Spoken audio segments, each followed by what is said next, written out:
Hello everyone, and welcome to our second episode of Happy Highest You. I'm Kim Leskovic. For those of you that don't know me, I'm an essential oil educator and wellness coach, and my mission is to help as many people as I can to use wellness tools such as essential oils, meditation, yoga, and help them to wake up feeling more enthusiastic about life, better in their relationships, less reactive, and just overall better energy in their lives. So I started this little live cast to practice one of my chakras, my throat chakra. Hi Jen. Leave in the comments if this is your first time watching. I'd love to meet you, get to know you guys. But yeah, I started this live cast to kind of just express my truth and to really just gain some accountability of showing up for myself, showing up for my message and what it is that I feel people need to hear, and what has really helped me through my experiences, through essential oils, through my wellness journey. So I love coming on here and talking with you guys, and I am just so grateful that I can use this platform to meet you, to connect, and to just learn through each other. So tonight I'm going to be talking about my past bliss retreat that I just got back from on Sunday, and a little bit about fear, judgment, and facing the unknown, and a little about the lessons I learned on my retreat, and how just diving deeper into my emotions and working through those really allowed me to heal, and really allowed me to feel lighter and have more bliss by the end of the retreat. And so, I guess the first thing I kind of want to touch on would be that even just coming on here live, fear can feel really heavy, and fear and being afraid can feel like weight is on your shoulders. And so going to this retreat, so I went to this retreat to teach an essential oil, hi Claire, workshop, and to just really give myself the opportunity to dive deeper into yoga and meditation, and just open myself up to new opportunities and travel. So I'm really grateful that I had this experience and that I was able to share some of my passions with all of these new people. So I get to Arizona, and I'll just kind of tell you what's going through my head, what's going on. Thanks, Claire. You're amazing too. And so you have all these high expectations kind of going into a bliss retreat. Oh, it's just going to feel amazing all the time. I'm going to be so light and free, and all of it's just going to come so easy, all right? And so that's kind of, but life's not easy, let's be real. But yeah, so I get there, and I decided to go on this retreat alone. I knew a couple of people that are on my oil team and the person running the retreat, etc. Shout out to Emily if you're watching. But yeah, it's kind of scary whenever you're going into something new, or even Claire, you're watching, when we traveled abroad and not really knowing anyone, your anxiety levels kind of raise. And so one thing that I was really glad that I had, and a wellness tool that I really was glad that I had, was my oils, my essential oils. And specifically I found throughout the retreat of feeling this sense of kind of lost my truth along the way. Being exposed to new people, we can kind of tend to hide who we truly are, and we can kind of just put up a protective barrier of what we think we should be, and how we think we should lead, or so the oils that I kind of went to for these feelings of unloved and lack of confidence was my Rose roller bottle. So this is the oil of unconditional love, or the oil of divine love, excuse me. So it's actually one of our highest vibrational oils. So without even really knowing that it was helping me with those feelings of unloved going into the retreat, of kind of exposing myself, of closing off my heart, protecting myself from new people, and maybe just my story, protecting that. I was using it in my hair, I was using it over my heart, I wash my face with it, it's in my skincare routine. So that oil was just really helping me to just feel loved and to put that self-care and reassurance back to myself of that everything's going to be okay. It's kind of just a little blanket of love. Like, I love making a heart over my chest with it. And it's funny, like, I looked on this emotional wheel that I have, and it was all about, like, the oils that I was going to, that I was drawn to during this retreat, just makes so much sense now, of what I was feeling at the beginning of my retreat. So another oil that I was like really drawn to was our Inspiring Blend, Passion.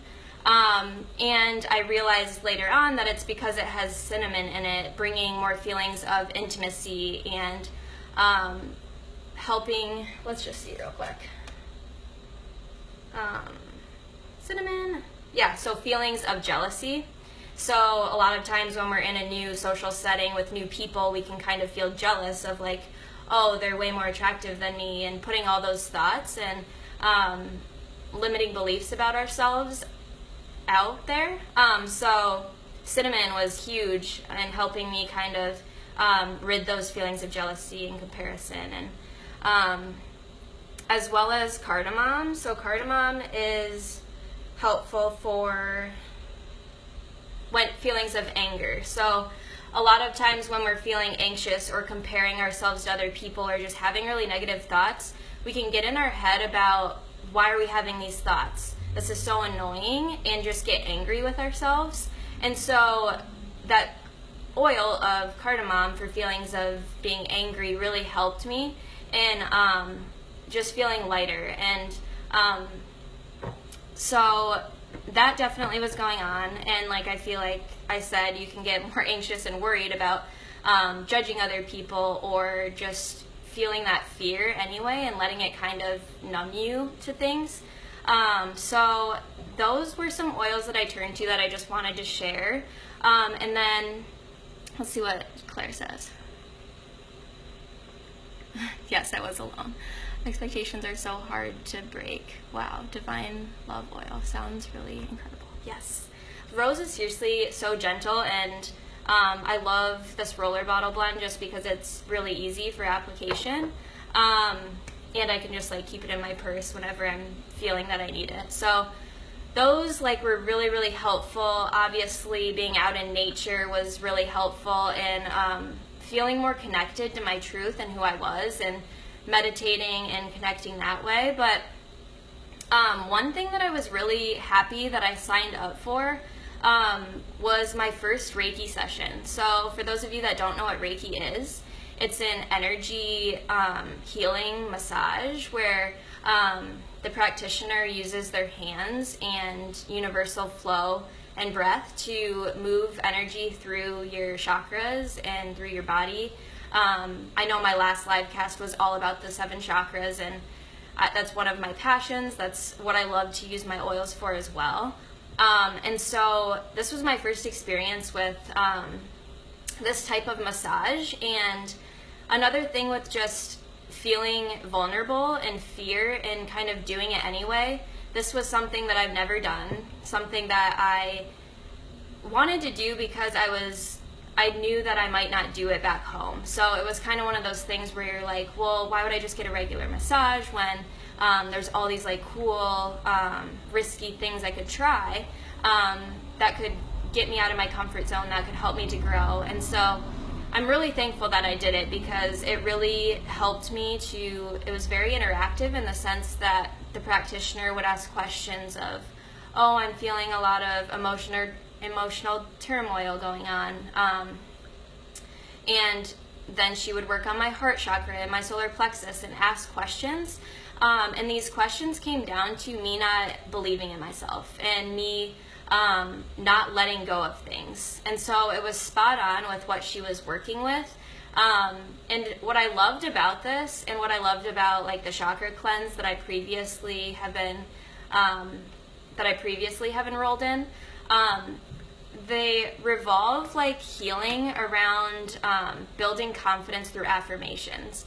And so like a couple of things that this practitioner would do is she would be like, are you having any financial worries in your life right now? And I was like, yes. And she wrapped my head for this massage too and covered my eyes. And so whenever she would explain what was going on with some of my chakras, she would be like, oh, like the reason for your digestive issues in your solar plexus is from not letting go of things. And immediately I just felt like tears run down my face and just like being so vulnerable. And throughout this like energy healing, I was like, what the hell? I'm just gonna be completely honest. When am I ever gonna see this person again?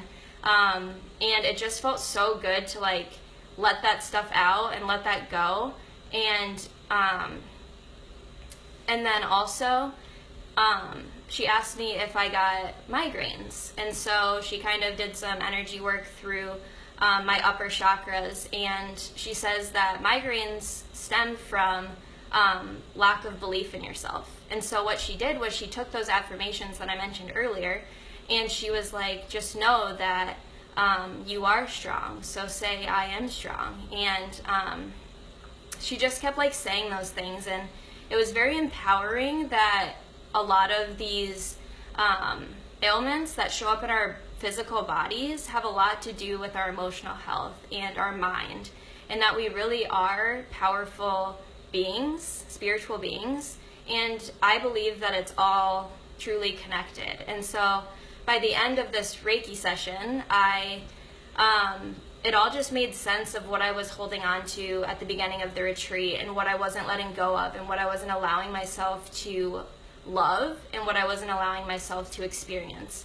And so by the end, like, she was like, I'm gonna go get you some water. And guys, if you've ever gotten a massage, same ending feeling, like just very relaxed, very at ease, no heaviness in my chest or my back whatsoever. When I first came in, that was something I was struggling with.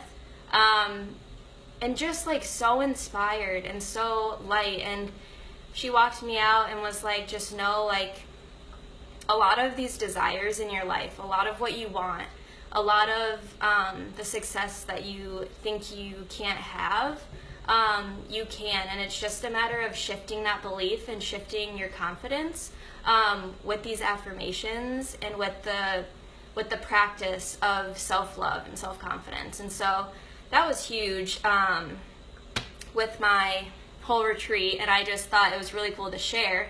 And if you ever are curious about Reiki, I definitely think it's a very vulnerable experience, and it's something that you have to be very open to, and you have to really want to look more into your emotions and get to know yourself more. And it can be really hard. And like I said, I cried like 10 times. So, but that's what I love. Like, that's what I love about the soul discovery journey, is that it's all about like facing those uncomfortable things in order to get that healing you're searching for and longing for, and that lightness you're longing for.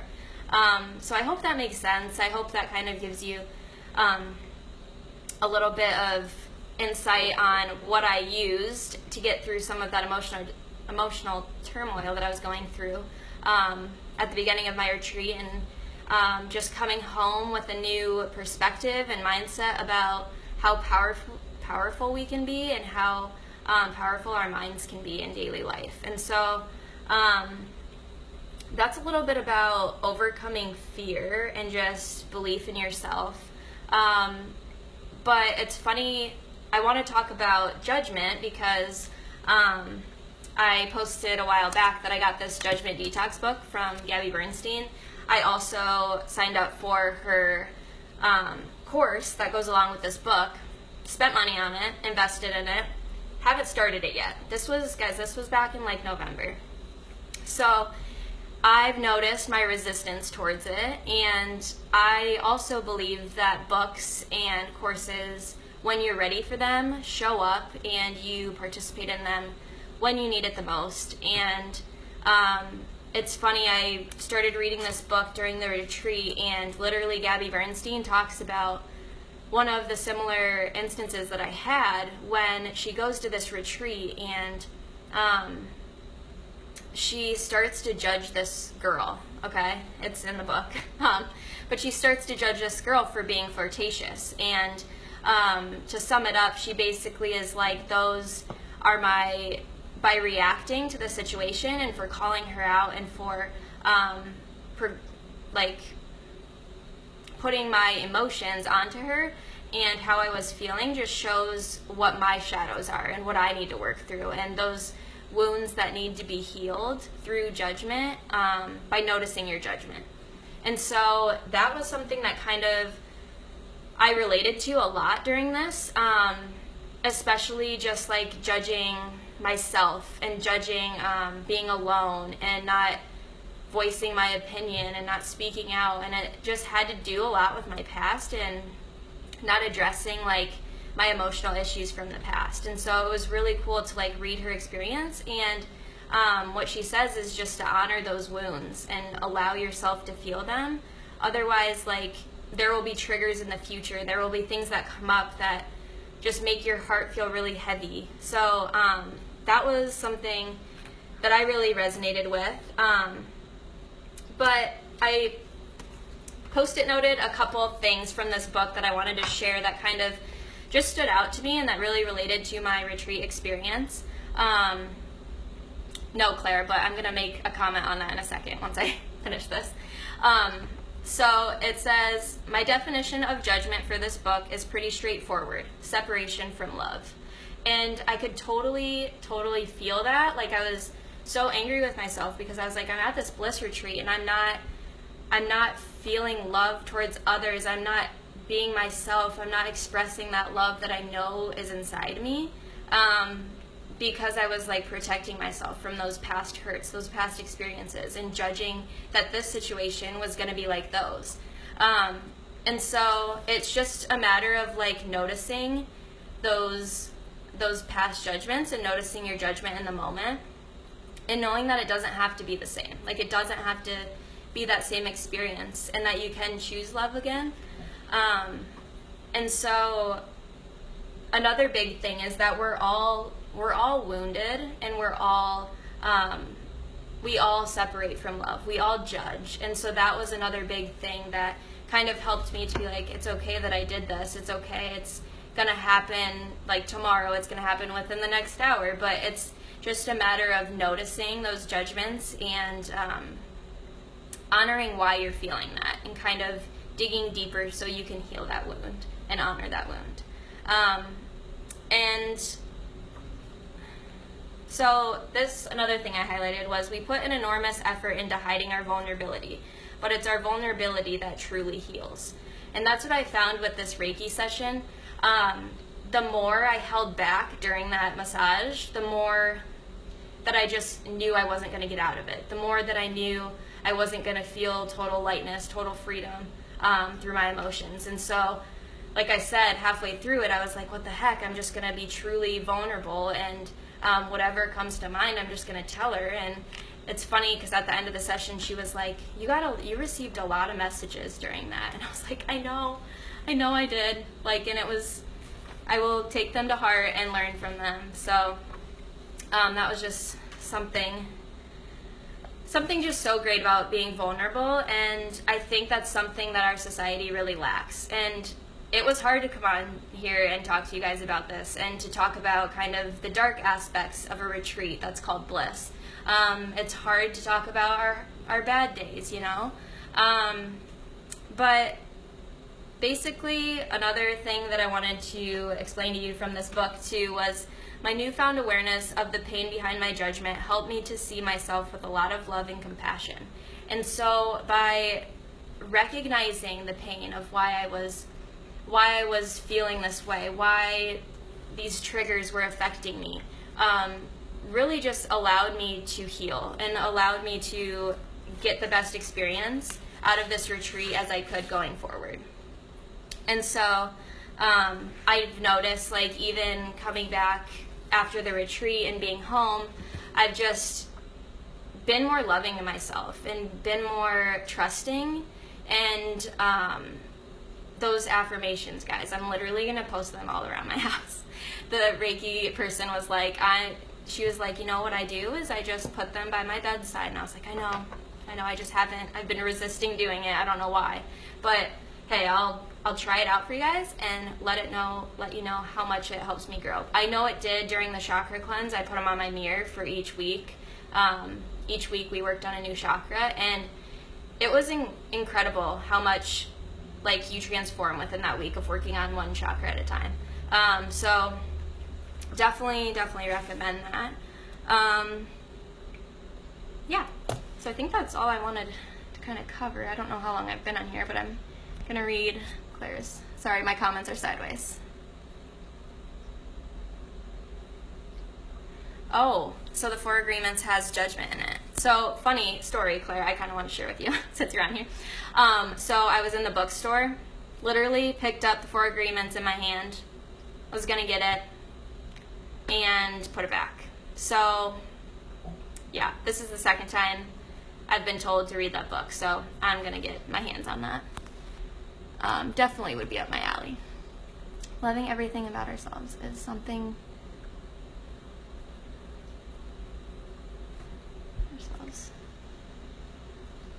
Yes, I totally agree, Claire. Oh my god, please do. Please send me it if you're not using it. But I can totally get it on Amazon too, if shipping's ridiculous. Okay, well, I think that's all I got for you guys.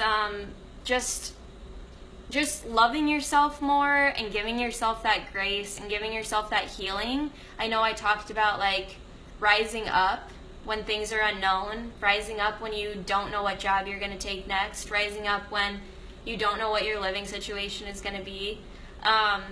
Start with affirmations. Start with all is well in my world. That's one that just always brings it home for me and is so comforting. And the more you say it and the more you actually believe it, the more you will see it in your life and the more it will manifest. So, yeah, I think it's funny, like, I also was going to share with you guys, like, an angel card that I pulled to talk to you guys about, and the angel card was sensitivity. And so, basically, it's just talking about, know that it's safe for you to feel your deep emotions as they're part of your sensitivity. And light dissolves any lower energy, transmuting them to love. It's just basically what I got out of it was that it's okay for us to be sensitive. It's okay for us to express our emotions. It's okay for us to be vulnerable. And so just really start one little thing at a time, expressing maybe to your mom, expressing to yourself in the mirror, or whatever's easiest for you. But I think all of us sharing our experiences, being more open, being more loving towards ourselves and others will just make for a better world in general. Yes, Jen, go on a retreat. I highly recommend it. And I was also doing like a yoga practice before this, and it just was talking about like softening, and that retreat was all about like connecting your body and your mind as well, and not getting frustrated because you're not like other people, but staying in your lane and loving yourself for where you're at and loving yourself in each pose was something that I really took away from the physical aspect of yoga as well. Yes, I love all these book recommendations. Thank you. Thanks for tuning in, guys. Like I said, I don't know how much time I've been on here, but I'll let you guys go enjoy the rest of your Tuesday night. And if you do have any further questions or comments, feel free to message me, and I'll get this uploaded to Facebook as well. So thanks, guys. I hope you enjoyed the second episode of Happy Highest You, and I hope it gives you a little insight on how you can be that happiest, highest version of yourself. So have a good night, guys. Love you.